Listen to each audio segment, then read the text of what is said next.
Good morning everybody, and welcome to Kampala Road. Public holiday here, Friday, so that's why I'm here.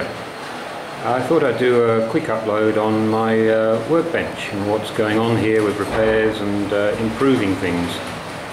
So let me turn off that noisy locomotive and I'll carry on. Okay, what we're looking at is my railroad range Flying Scotsman. And I bought this for £45 from the Hornby site about 18 months ago, but I only just got it, I don't know, 6 months ago because it was sitting in the UK for quite a while.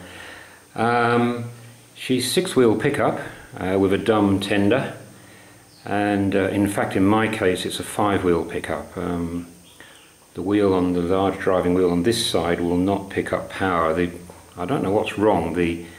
The pickup is touching the wheel. There must be a hairline crack somewhere in the pickup or a fault somewhere, but she's a 5-wheel pickup.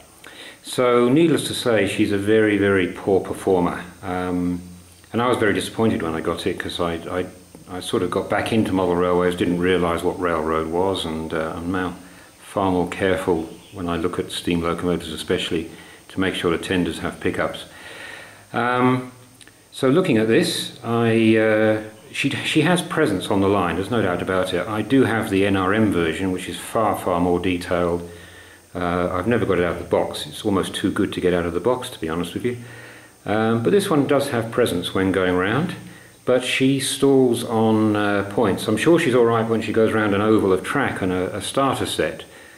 But I have, like probably many of us, we have points which are double points or even treble sections of points or express points, and this loco really struggles over points full stop, and where you have 2 or 3 points in a line then she's got no hope. So what I've done, I had a look at this. The tender has plastic wheels, sorry, advertising there. The tender has plastic wheels but metal tyres.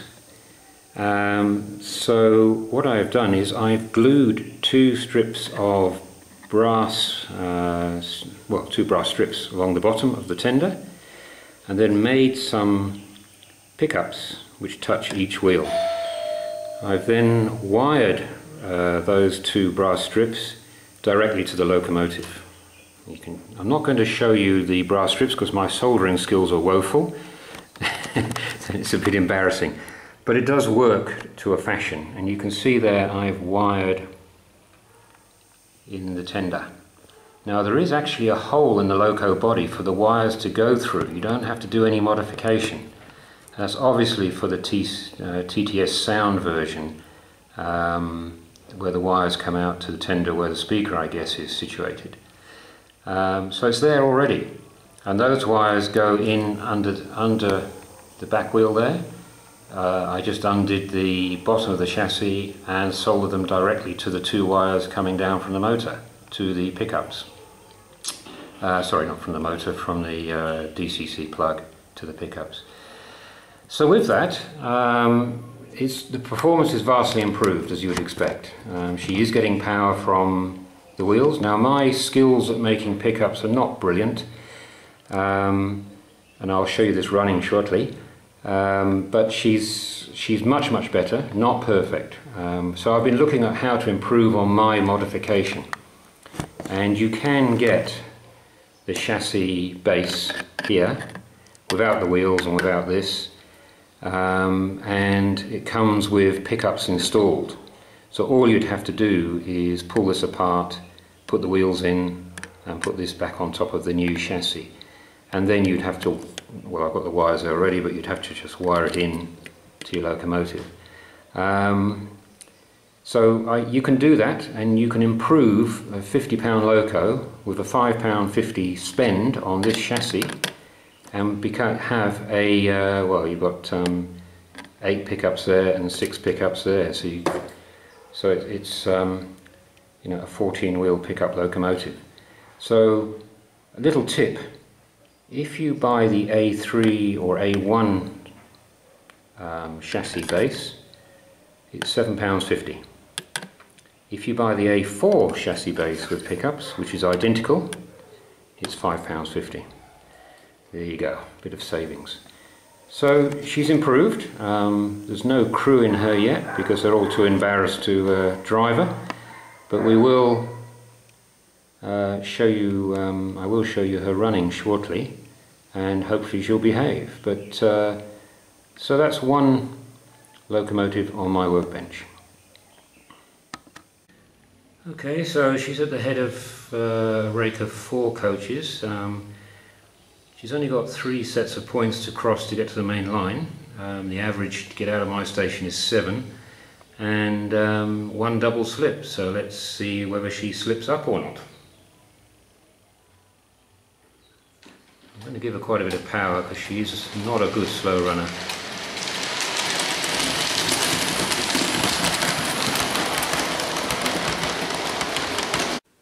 So I've stopped her on a double slip, she's right on it, and let's see if she can negotiate that.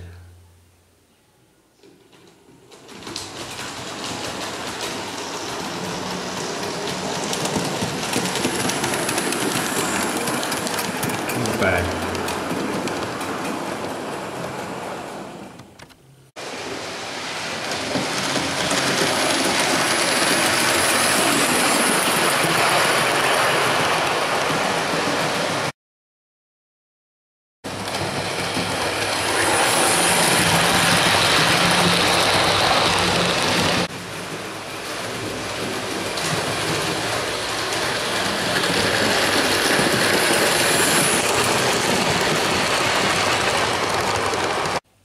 So basically she's better, but not perfect, and I'm hoping when I get the new chassis for the tender with the sort of professionally made pickups, if you like to call it like that, she should be a lot better. Slow running is not in her vocabulary. That might be down to the decoder I've got in, which is just a normal cheapo Hornby one. So, whoops, what was that? So once I get things set up and her proper pickups in, I may change the decoder, and hopefully I'll have a good running loco.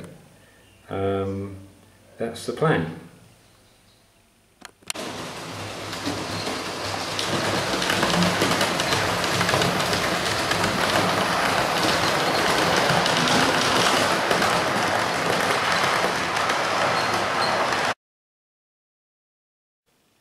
Following up from my previous video of repaired steam locomotives, I pointed out I'd fixed my Kestrel A4 with a bought motorised chassis, DCC ready.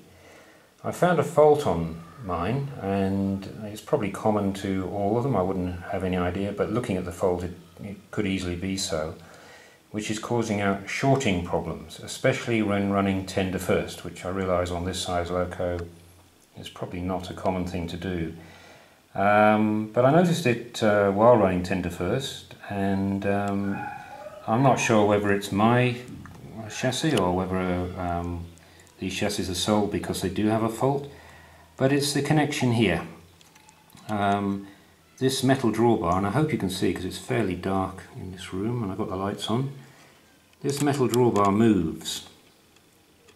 And when it's either going around a sharp bend or on a set of points or something like that, or you're running tender first, it tends to push, I'm going to try and explain this, it tends to push the metal drawbar against the metal chassis here.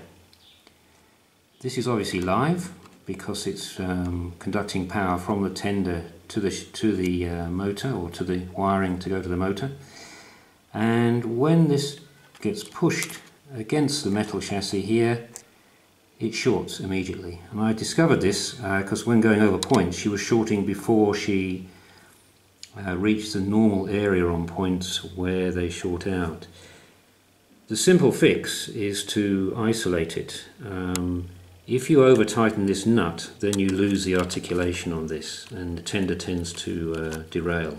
So you have to keep this loose, and you can see the paint missing there where the play is. So what I've done temporarily is put a small piece of insulation tape underneath the nut there, and a small piece of insulation tape against the back of the pony truck there, whatever you call it. That has solved the problem, and what I intend to do is probably get some insulation paint or nail varnish and paint it and get rid of that tape. But it's a simple fix. A funny problem. I would have thought that shouldn't happen. But I was wondering why this loco was shorting out.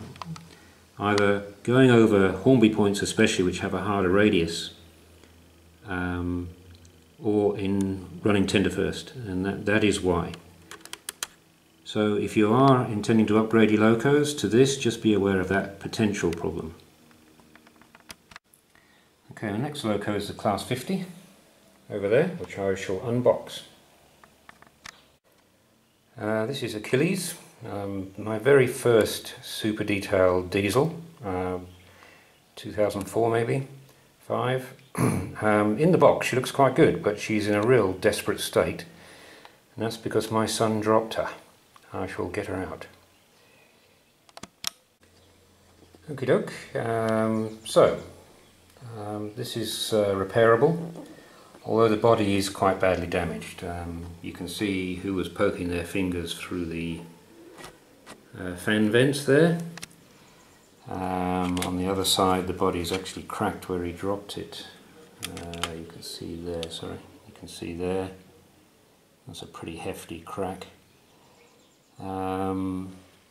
And there's some buffers missing off the main buffer beam, so yeah, she's had a bit of a disaster befall her.